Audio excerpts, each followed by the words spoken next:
What up, Wizards? It's Dev and Digby. He's here with me for this one. We're from Mtg. We like it in Magic, and today it's your favorite video, apparently, according to all my metrics at least. We have once again poured over all of the data from a whole bunch of different tournaments and tournament series in order to mathematically, I guess, determine what are the best decks in all of Standard. So grab yourself something frosty, sit back, have a relaxing day, and we will talk about the Kaldheim Standard tier list.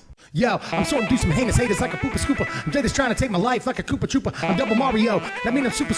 And I'm freaking dangerous like a Chupa Cabre. Got them all day like a Kanye, but I'm way better getting cheddar in Monterey. But Jack, you don't know, man. You got the show, man. You want roast beef? Well, I'm Arby. And we're back, but it's still technically the intro, I guess, because I think there's a bunch of stuff I should probably say before we really get into it here. So first of all, like and subscribe, waka waka. But second of all, and way more importantly, I wanted to make a broader point to kind of start the video just about the meta at large. This is the most diverse meta that we've done since we started doing these tier list videos a few seasons ago. We're going to talk about 11 total decks today, and that sounds like a pretty healthy standard to me. But on a much narrower and more technical tip, I also need to tell you, before we get started here, what all tournaments and events and series we looked at to determine these rankings. Just for the sake of transparency, I think that's important. Even if this is a boring part of the video for some people, it's important to share where we got these data points from. But anyway, I looked at 6 different events and tournament series, and they're all weighted a little bit differently, so I hope it's not controversial, but going in order from like highest weighted events to lowest weighted events, I would put the SCG 5K Strixhaven Invitational Tournament up there at number 1, and then probably the Channel Fireball Pro Showdown series, followed by the Maj Sunday series, into the Star City Games Satellite Tour, and then probably the Insight events, and then finally the Big Magic events, which are not weighted very highly, but I think they still count for something. Now, last point, you can find all of these tournaments that I looked at to compile this data on mtgmelee.com. I will leave a link in the description as well as links to each of the deck lists that we discussed today. But I think that's all I have to say to start the video. What has it been, 10 minutes? I hope not. I rambled too much. But anyway, let's go ahead and get into it with the D tier. Now, 3 decks currently comprise D tier, or tier 3 if you want to use more traditional Magic parlance, but in any case, those 3 decks are Esper Doom Foretold, Rakdos, sometimes Mardu Sacrifice, but more often Rakdos, and Izzet Tempo, sometimes called Izzet Control. And I think that's the correct order from best to worst. Although in terms of objective results, Esper Doom and Rakdos Sacrifice are very, very close decks, but as far as Izzet Control goes, I still think it belongs in this tier, but its results are a little less varied. It has gone 4-2 in a couple of different SCG satellite events, and it's gone 3-0 in a couple of Big Magic events. But you'll see that a lot of decks can go 3-0 in Big Magic events. That's why it's not weighted very highly, but that said, the other decks, Esper Doom and Rakdos Sac in this tier, haven't been very well represented in the Big Magic tournaments, but they did both play in the SCG 5K, where Esper Doom went 7-3, Rakdos Sac went 7-2 in terms of their best records at least. And they both played in the Maj Sunday series, which not every deck is represented in, but both decks went 5, 2, and 1 in that event. So I think that the 2 decks, Rakdos Sac and Esper Doom, are actually really, really close, but that doesn't mean that Izzet Control is a much worse deck than either of them. Now, as far as each deck's individual stees, Izzet Tempo is a deck that's existed since the beginning of the season, has been trying to get a foothold the whole time, but it kind of spinning its tires for the last couple of months here. It has produced some results, and the deck, I think, is meant to exist, right? You get to play Snowlands, Faceless Haven, Frostbite, a couple of other important Kaldheim snow cards, along with some cool Foretell cards from Kaldheim, like Behold the Multiverse and Saw It Coming. Plus you get Goldspan Dragon, which finally gave the Izzet Control deck a real finisher that it doesn't have to tap down all of its mana for. So I think this deck did get a whole lot of help from Kaldheim, but in the end, a lot of the best decks in the format are doing stuff that's way too powerful for this deck to just counter every single turn. Eventually you run out of counters and you just don't have a whole lot of threats in your main deck to really help finish the game. And I think that that's a problem that extrapolates to pretty much all of the D tier decks, right? In Doom Foretold you've got Yorion and a couple of other finishers like Doom Foretold itself, and sometimes Dance of the Manse, although not always. But you're just not very high on finishing power in a deck like that, and as a result your closing speed is greatly affected. The same thing is true for even a deck like Rakdos that really hinges a lot of its game plan on, early early stealing of creatures, so if it's not against a creature deck, it suffers mightily in that way. And then other times it leans way too heavily on Kroxa and really no other game plan to finish things. So again, your closing speed is greatly affected. If you don't have the thing to close the game as soon as you turn the corner, you're going to have a problem. And I think that's actually true of all three of these decks. They can take control of the game, but turning the corner is a bit of a problem, and establishing a threat on the board and protecting it can be a bit of an issue for all three of these decks as well. So I think these are all decent versions of pseudo control decks, even the Rakdos deck to a certain extent, but some of the best decks in this format are decks that play right through all three of these strategies pretty easily. Now, moving up to C tier or tier 2.5 here, I honestly don't think there's that much separation between tier 2.5 and tier 2. I think they kind of bleed into one another. So just because, again, if your favorite deck or the deck you're running right now that you have a lot of confidence in ends up in C tier, don't take that as a slight in any way, because these are all very good decks that can win tournaments on a good day. But those three decks are Naya Adventures, 3 or 4 color cycling depending on the build, and Gruel Aggro, kind of leading up the pack there. I think this again is the proper order for this tier. Now, in terms of the pedigree here, Naya has gone 5-1 3 times in different satellite events from SCG Tour. In the SCG 5K event, Naya went 7-2. As far as the Channel Fireball Pro Showdown, it went 4-1, and it's got 5 O's in Insight IQ events and 2 5-1 finishes in Big Magic events. Now, the Naya deck was greatly helped out by the inclusion of Showdown of the Scalds. This deck will also often play cards like Clarion Spirit, although not always, I should point out.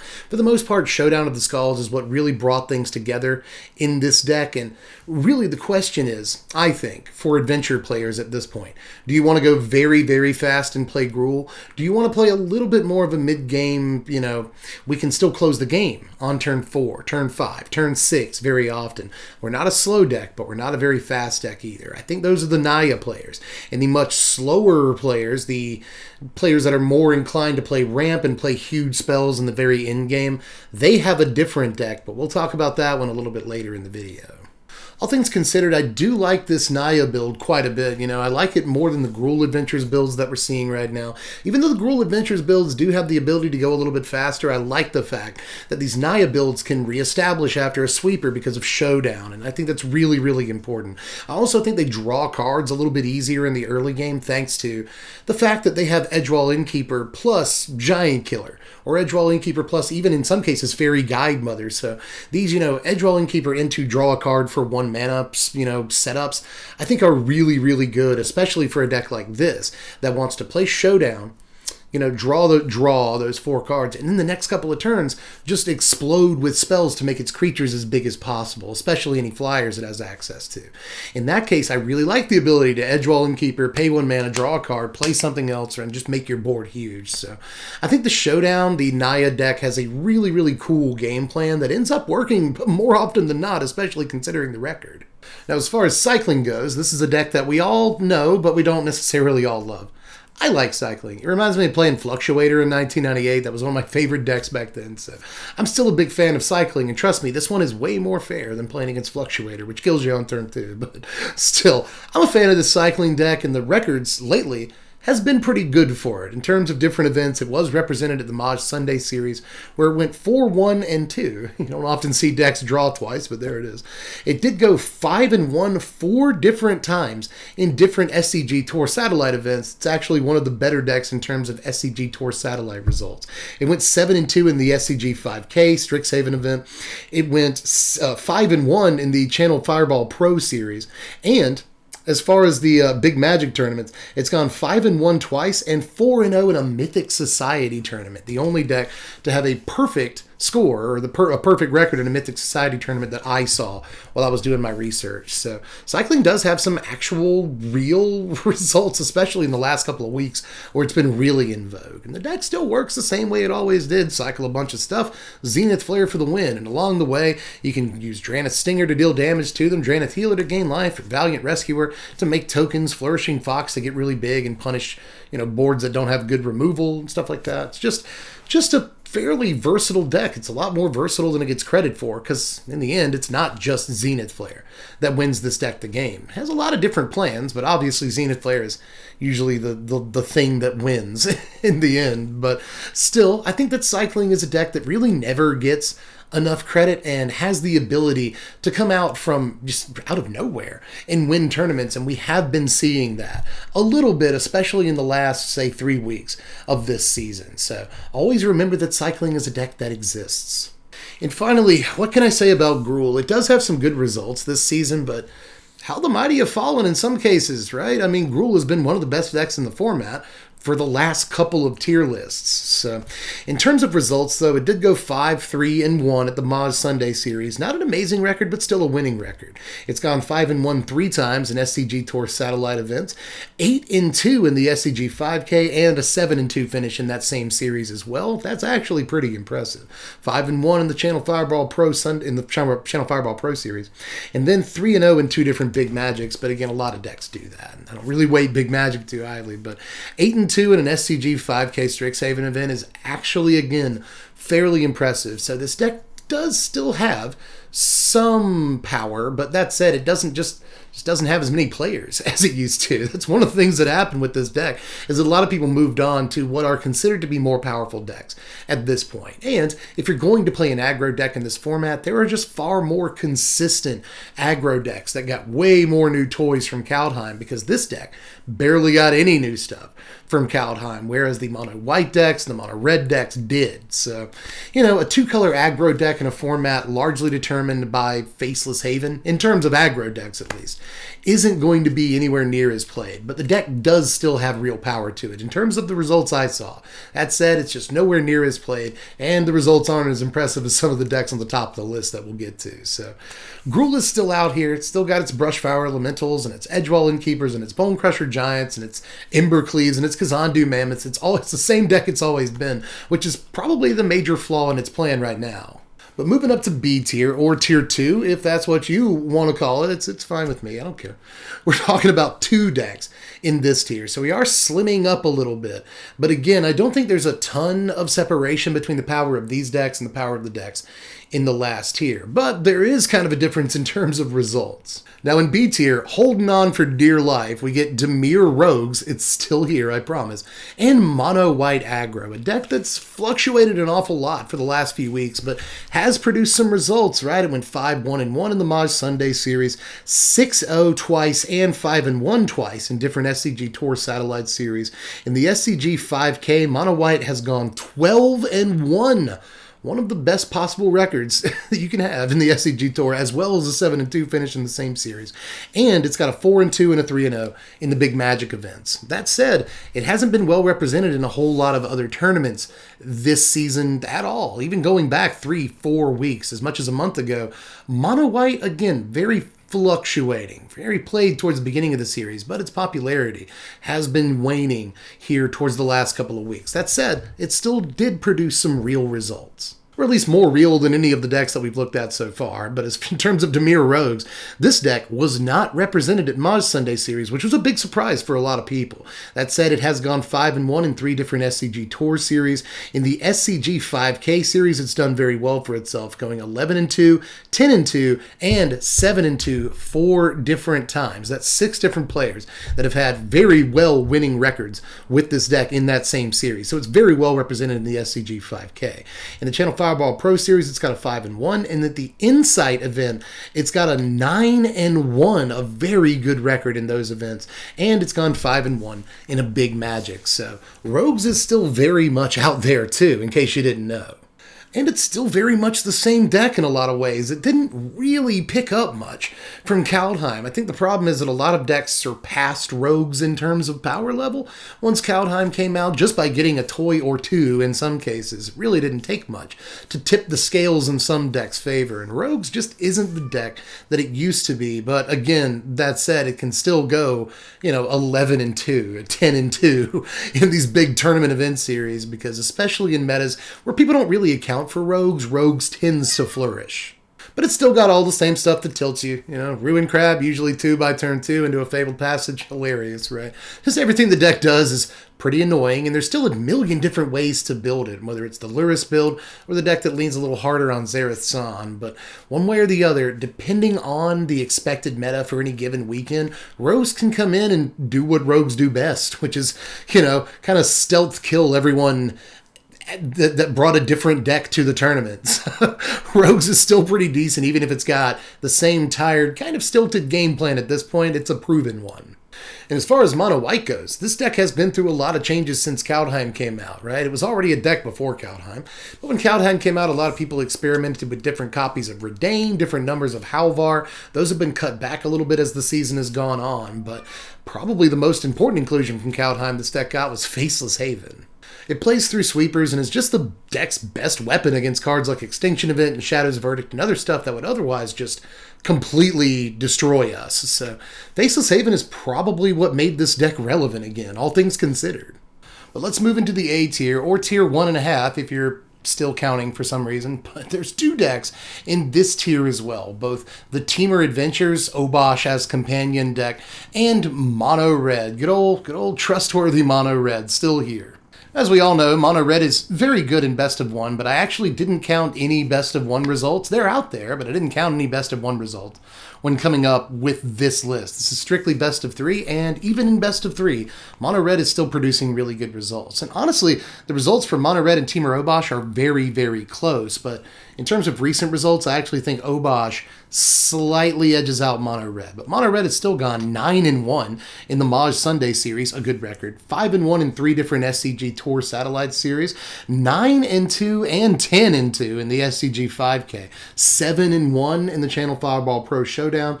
And 4-1 in an Insight tournament. So those are really, really good results for a deck that a lot of people just often, especially outside of Best of 1, just more or less forget exists. But in terms of what MTG Goldfish says about the Standard meta right now, this is apparently the number 2 most played deck in Standard. And in terms of MTG Melee, they say it's the number 3 most played deck in Standard at the moment. So always remember that Mono Red exists, no matter if you're playing Best of 1 or Best of 3. And honestly, in terms of what this deck got, it got kind of the same thing that Mono White got. Right? It got Faceless Haven, but it also got Frostbite, which has proven to be a way, way better card than Shock for a whole lot of reasons in this format right now. So, you know, this deck probably got a couple extra cards. In terms of what aggro decks got, you could make the argument that this deck got the most in terms of cards with actual efficacy.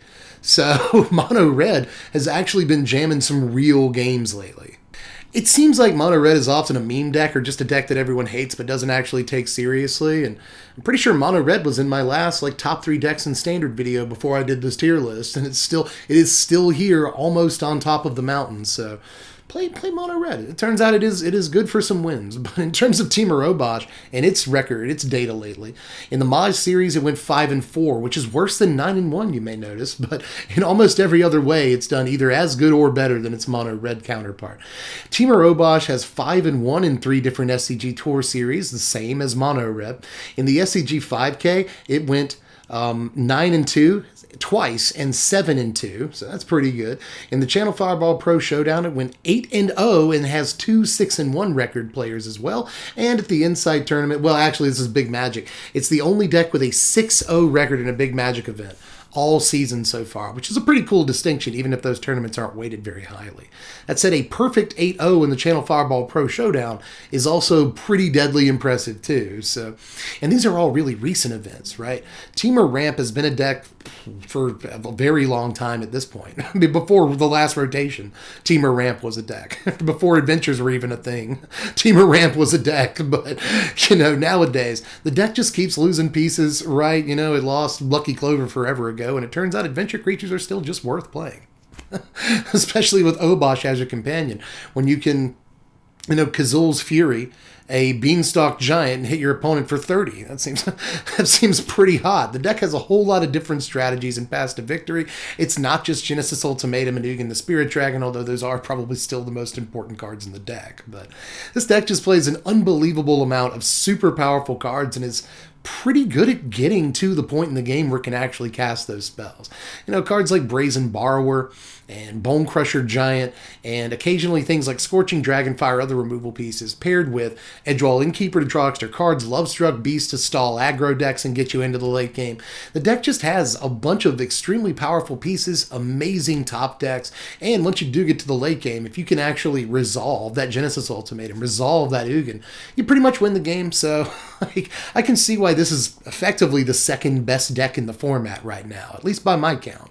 But there is one better, and I think it actually belongs in a tier all by itself, at the moment at least. Again, just from what I can tell from the data, this deck is kind of just in a place all by itself right now, way ahead of the pack, and that is Sultai Yorion, as you may have guessed. This is just about the only deck that people play in Mythic, from what I understand, and it's just about the only deck people play in Diamond tier, and I can say that from experience. But I haven't really talked about Arena this entire video, and I'm not going to start now. So let's talk about the actual data that this deck has generated so far. In the Maj Sunday series, this deck has gone 7-2.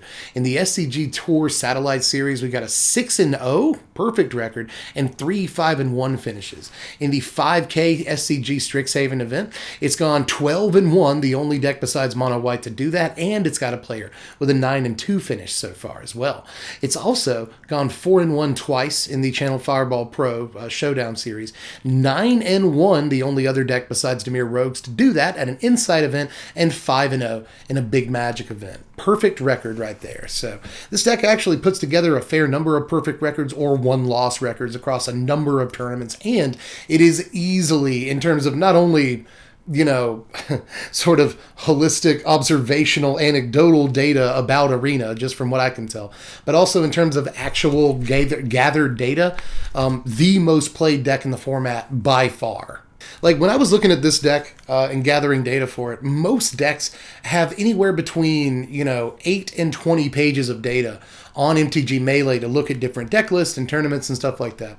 This deck, I think, has 36 different pages of deck list data to pour over, so I think it's a pretty easy call. This is the most played deck in the format, and that's for a reason. And there's a few different ways to build this deck, so it isn't even a monolith at this point, and people are still figuring out different things to put in it, right? Sometimes there's Ugin, sometimes there's not, because Emergent Ultimatum can't get it. There's always 4 Emergent Ultimatums.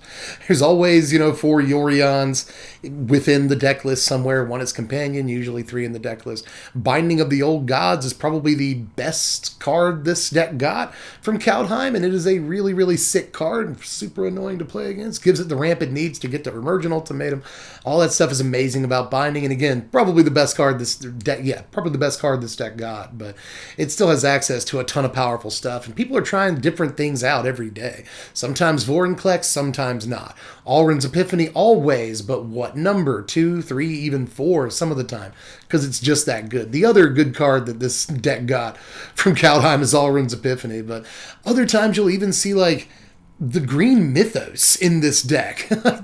Like, one of the newest results for this deck on MTG Melee, with at least one with a decent record, is playing 1 copy of Mythos in the deck, and that threw me by surprise. But people are still, experimenting with different stuff in this deck and finding weird combos and whatnot, because Emergent is just a game-winning card when you cast it. Depending on what you get, go get a Kiora Best of Sea God, another really popular card to play in the deck. There's just too many late-game, back-breaking cards to get off of Ultimatum, and in the meantime, you've got, Valky, and you can play the Tibble, because Binding of the Old Gods goes and fetches up the Ketria Triome of the deck to make red. It's just, there's so many neat little ins and outs, ways to finish, ways to get to the end game because of Shadow's Verdict, Extinction Event, Heartless Act, just premium black removal, premium green ramp in the format right now, like Cultivate, and of course, you've got a lot of really good blue cards like Negate and whatnot too. So just every card in this deck is a banger, and almost anything you can top deck in the late game, save a land, is usually a good top deck. Even a land some of the time, because you're trying to get to Emergent Ultimatum still, right?